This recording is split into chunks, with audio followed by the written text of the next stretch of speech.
Hello everyone, today we are going to learn basic SketchUp tutorial how to change rotation axis.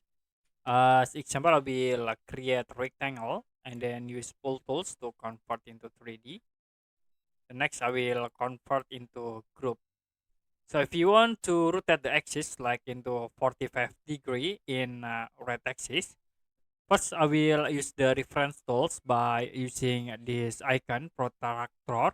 You can click and then I will click start from this point, click at this point, and then you can rotate into 45-degree. You can tap 45 and press enter. The next, use these tools to create new axis. I will click from this point for center point. Right axis, you can click at this line, reference line, and for Y axis, I will click in here. So it will be automatically rotate the axis. You can draw, like I will draw the rectangle again from this point into here in the axis.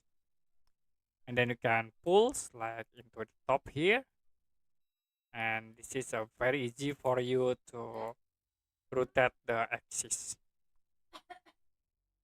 Okay, that's it for basic SketchUp tutorial how to rotate axis. If you have any question about tutorial, you can comment below this video.